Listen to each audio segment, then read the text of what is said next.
What is up, everybody? Welcome to the next video, the Shiden Type 11. Probably said that wrong. So we're just unboxing this thing here, and this is a super cool airplane. I just love this thing. It's like the P-47 of the Japanese fleet, and I am just so excited to build this thing. It was super fun, and I just couldn't help but just destroy this thing in every way I possibly could with some weathering techniques. So get excited. It was a really fun build for me, and a pretty quick one too. A weekender, and it's just super awesome. So here we got the parts bag. I bought it used off of eBay, so it came in a plastic bag and no parts were missing. The actual surface and the detail on this kit was actually really good, so that's something to look forward to, especially in an old kit like this. Assembling the cockpit was really easy with a handful of parts, not 1,000 parts like some other kits have, and just detailed enough to where it's actually looking like a real cockpit. All of the pieces fit together pretty well, and honestly, I'm surprised at this being an old kit. I can definitely see why Tamiya has made a name for themselves. The engine was super detailed, and I was also surprised to see that as well. Even though it's not like hyper detailed like it is nowadays, it still was plenty of detail for the cowling that covers up most of it. Even though I assembled an engine, we are going to come back to that later. Next, I used some interior greens on this actual cockpit, and I just wanted a nice green tone to this. I didn't really want the atoke on the inside, as the instructions actually advised me to use a light green. So I just kind of manufactured one out of what I already had in my store inventory. Next, I did some silvering techniques just to highlight some of the details, and also some black and red painting on the interior to just make it look like a real cockpit. I'm using Vallejo black, and I use Vallejo for most of my brush painting stuff just because it's so easy to use. But on the bottom and the top of the aircraft, I use some Vallejo paints, and I actually used a technique that I'll get to help that paint flow out the airbrush. Next, on this interior cockpit, I'd use some silvering techniques just with a brush, a Nick Pro brush from Amazon. Super cheap brushes, but they're super awesome. And they make dry brushing so much easier than just doing it with a regular standard brush. After I do some silvering techniques, I then paint some buttons and little tiny knobs with some red paints as to where I just think they would be. I didn't really do any detailed research into this project, as I just like building cool airplanes, so that's what I do. I try to get this part done as quickly as possible. Next, I use some Starfish wash on the actual interior to give that dirty type of look for the inside of the aircraft. This is super fun, as it does give this that special look to make it look pretty much lived in. And it's kind of the most easiest part of the build, because you don't really, if you're using this ammo MIG stuff, you don't really have to wipe it off much. I just take a sponge to it and just lightly dab it where I think it's just a little bit too heavy. Let it dry, and then you have your nice finish interior weathered look. Now I can finally assemble this thing and put the wings on and the fuselage together and the cockpit in and all the fun parts to building the aircraft. After I do actually glue the fuselage together, I can sand out those seams. It did take a couple coats of, it's not that the seams were bad, but it did take a couple coats of 500 to get those seams right. So I just stir it up with a toothpick and just spread it on evenly. Do coat 2 coats. It's just going to be easier for you, and they're not going to sink in at all. I like the Mr. Hobby 500. It's super easy to sand and really does not take a lot of time to do. I was extremely surprised in the fit of the wings. They literally fit perfectly, just like kits do today on Tamiya kits. So there was literally not even a seam to sand. I used 1000 grit sandpaper on the seams, and it came out so nice. Next, I go ahead and finish sand and finally install that beautiful cockpit that we painted just with some silvering techniques and some red buttons. It fits into the fuselage very well with huge locator tabs. Even though they are huge, my cockpit did end up falling out later in the build, so definitely be aware of that and put maybe a spar or just some extra glue on that bad boy to sink it in there nice and good so it doesn't fall out like mine did. I glued the canopy on, so I have no way to access it after it fell off. But just a word to the wise, just add some extra glue there. Next, I can assemble all the rest of the parts, and all the rest of the parts literally did not even have a seam to fill, which is so nice. Next, I can make this engine look pretty realistic with a variety of rust colors and rust effects from Vallejo, and I just dab it on the sponge and just trickle it on wherever I see fit. There's like 5 or 6 different colors that I used on a sponge and just trickled it around just to give it that effect. Brightening it up with lighter and lighter colors and then adding a dark color to just blend it all in together. Plus the wash that also blends everything nicely together as well. I use the dark wash first and then I use the Starship wash to give it that greasy look.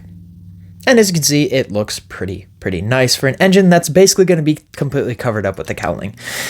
And speaking of the cowling, we'll move on to the next part.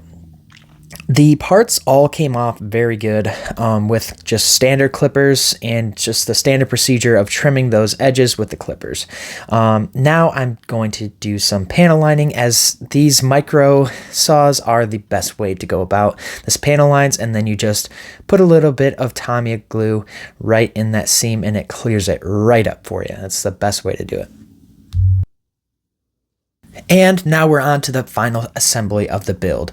There's a couple gun things that go on the wings. I don't know how accurate they are, but I think they look pretty cool, and I like guns on airplanes. So there's like a little circular, I don't even know what you call that, light, maybe? I don't know.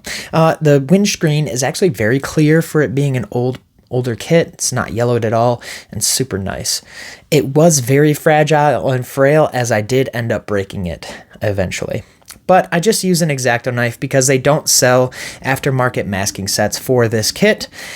So you just take your time with an X-Acto knife, go around each thing, highlighting the areas with a toothpick and using a light to shine your way through that clear plastic, and then snipping it with the X-Acto knife and peeling it off carefully with some pliers. Being patient in this process is key to actually succeeding, and just doing one panel at a time I've found is the best way to do it. Just pop on a podcast and just do one panel at a time, making your way around the whole canopy. That's how I do every single kit if I don't have a masking set. But it always works out good, and only a few times I've scratched the actual canopy, so it can happen. But next, I can finally ascend them to the kit, and this is where I made my fatal mistake. I usually don't glue canopies because I like to display them, you know, on and off. I just like that. And this canopy fit over the backside super nicely, so you could have displayed it super easily, but that was a mistake. So don't glue this canopy down just in case your cockpit falls out and you can't get to it again. Next, I apply some aluminum to the whole model, and so that we can do some sweet chipping effects to this. Now, the reason why I'm using Vallejo paints was I actually found a flow improver from Vallejo that I applied. I just put a couple drops in with this aluminum, and it literally made the paint flow on so nicely. There was no chunks or chips or little boogers that came out of the airbrush. It was so awesome that they actually found something to help you airbrush with Vallejo paints, and it works super well. Next, we're going to do the chipping method. So this is Vallejo's chipping fluid, and I'm not a sponsor of Vallejo or anything. It's just what I use. Like, it's easy for me to get my hands on. I just dip the brush in it, apply it as much around the panel lines as possible. That's where the thickest part is that's where I want the chipping to happen the most. And then I use a sponge to just gently kind of spread that around in areas where I think it would be pretty good.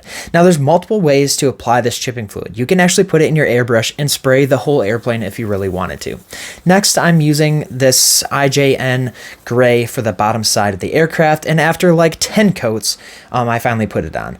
The only problem with spraying your airplane aluminum and then spraying the paint on top of the aluminum, is that it hardly covers. So you're going to have to do a lot of coats of paint if you want this chipping method to go correctly. So that's just what I had to do, and that's probably what you're going to have to do too. It took like 5 coats of paint. It was a bit ridiculous, especially with it thinned out. So just keep that in mind, as this chipping method does take a little bit of extra time. I then accented the panel lines of the aircraft with some dark black green, and this really made the model shine. As you can see, I wanted the paint to just barely cover the surface of the aircraft, as I was kind of using that to my benefit, as it wasn't really covering that well in the first place. So then I just decided to put some panel lines in. This is the weathering effect afterwards, as if I did the weathering effect beforehand, then the chipping method would show that darker green, and I didn't want that to come out in the model. I wanted a true aluminum chip. So yeah, so that just had to do that. I applied some light gray and some green onto the ailerons there, just to give them some different type of shade, and then I was finally able to gloss coat it and pop these decals on. I use the same decal method on every single aircraft that I use, and the only thing that differentiates between models and scale kits is the temperature of the water. I still use microcell and microset, and I still use some pretty hot water to get those decals to fold down properly. Tommy's decals are notoriously very thick, but they can go down, and they just take a little bit of gloss coats and sanding to get rid of that seam line. Next, I apply some water onto the areas that I want chipped, and use a toothpick after the water sets for about 5 seconds to just chip away those areas where I think that would be awesome to be chipped away. I wanted to do this very heavy and very beat the heck up, so I just went to town. I frequently re-watering the surface and frequently taking my toothpick and scraping away the paint. This does leave a thick residue of paint that chunks up in little squares, and if you let it dry, then it's really hard to get those chunks up. So make sure you're constantly wiping the surface of the actual paint that you scrape up, and keep the surface clean, or else you're going to have some big boogers on your aircraft.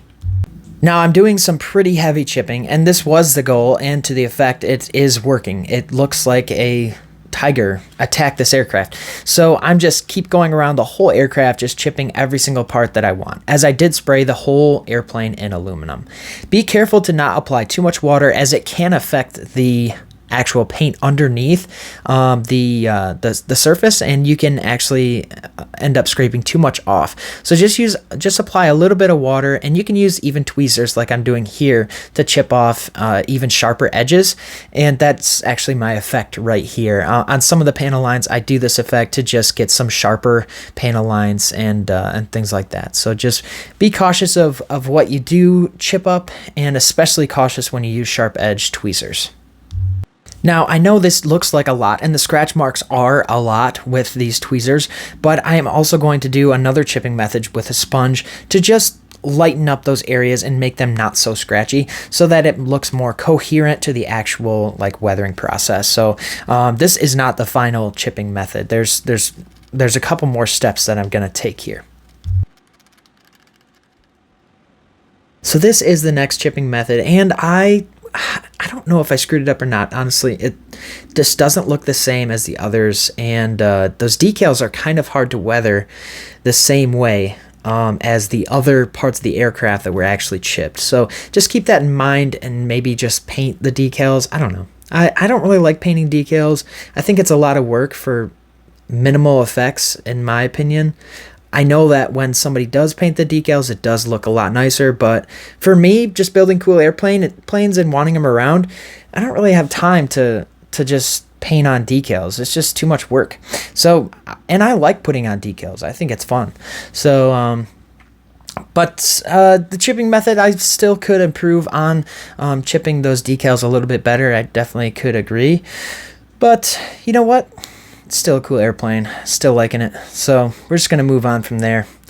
And you can see that this thing has really beat the heck up. Now I'm just going around each panel and kind of just chipping away with that sponge, giving it a nice different texture to the chipping that I wanted. Whenever we chip like this, it kind of really doesn't if it's this heavy, it kind of really doesn't matter where the heck you put that sponge and how bad it looks. It's just going to be rough around the edges all the way around. I even apply this chipping method to actual full-on like aluminum spots that are uncovered, as to just give that nice slight effect of a stipple or a nice texture from that sponge. Now I've actually found a perfect tool to hold the sponges, and it's a reverse tweezer. That's the best thing that I found to use for this chipping method, to hold that sponge in place and dib and dab. Next, I'm using the same method on the cowling, and I used a little bit more water on it just to show you that how easy it is to actually take up this stuff. Now, I do seem to be scratching a lot at it because of some drier areas, but if you just douse the whole airplane in water, it really comes up super easily, almost too easily. So keeping it dry is not going to scratch the paint really too much. After your flat coat, you're not even going to notice those scratches. And yeah, it's just the way to do it. So I'd rather have nice chipping, a little bit of scratches here and there, and not uncovering the gray paint underneath it or black paint underneath it, than, you know, kind of just ruining it with that gray paint underneath. So yeah, just use a minimal amount of water. That's the best way I've found to do this. I use multiple sides of the toothpick just to scrape away any areas that seem to scrape away easily. If they don't scrape away easily, I just move on to the next part. It's supposed to be random, and it's really hard for me to do random things. I'm a pretty prepared and like detailistic type of dude that kind of does things the way they're supposed to. So this is actually a challenge for me to get this chipping right. But I don't think there is a way to do it right or wrong. I just think that for me, it's not part of the instructions. So I have a hard time doing anything that's not part of the instructions. I'm just that type of builder. That's just it. It's just me. But yeah, the toothpick method is really nice because it doesn't scratch your airplane too much, and it's not going to really unfold anything underneath that paint surface than what you want chipped. So next, I use a wash. I just use that Starship wash. That's a tried and true go-to wash for me. It looks super good on the aircraft, and it actually leaves a pretty nice sheen afterwards. That's very satisfying. You'll see in a second. I then just take a paper towel and dab it and kind of just wipe away any excess that I can. I also use a Q-tip to do the center of the panels to just wash it off as much as possible so it's not too much. But yeah, as you can see here, the difference in that side versus the left side, it's a big difference, and it looks so much nicer with that wash on it. You could get away with not washing the whole aircraft. The panel lines would just be a little bit lighter and maybe not have that nice sheen on it. But the one thing that really helps washing the aircraft is the decals. The decals are like brand spanking new when you put it on the aircraft, and if you don't do anything to those, then it just looks off and kind of off-putting, like they're not supposed to be there. So washing it is definitely just for the decals, in my opinion, and the panel lines, I guess, too. Next, I just apply those landing gear. They look super nice, and they were super easy to get together. They have nice hinge points to connect everything together, and they're super solid once they're done. You can actually assemble these so that the wheels actually spin. I didn't, but you could. Now then, with the final assembly, the most satisfying part of any build, putting the engine on the aircraft, and of course the cowling. Now this thing is just coming together so nicely. I'm loving this aircraft so much. I love how much I beat the heck out of it, and I also love this propeller, as there is no stripes on it, so that's super nice. Also, I know that there's yellow stripes, but I just didn't do them. I didn't care, so I just chipped around them so I didn't have to do the stupid yellow stripes. That's just a cheat code. So yeah, I put this thing on, and holy cow, I'm loving this aircraft right now. It's such a cool plane, and it was so fun to build and super easy for an older kid. Next, I can finally start to peel up with a toothpick on the canopy. This is the most satisfying part of the build for me, as I finally get to see that wonderfully broken canopy that I broke. I don't really care at this point. It's finished, and I'm super happy with the outcome of the chipping, super happy with the outcome of the color, and I'm just loving this thing, ready to add it to my collection. Super fun. Thank you guys so much for watching. This was an awesome build. I'm glad you were a part of it. Also, if you want to be a member, just go ahead and click down below. You can become a member and support the channel. If not, just watch my videos. That's awesome enough for me. I love building airplanes. I love doing it with you. this is just an awesome build. So let's get back to building, everyone.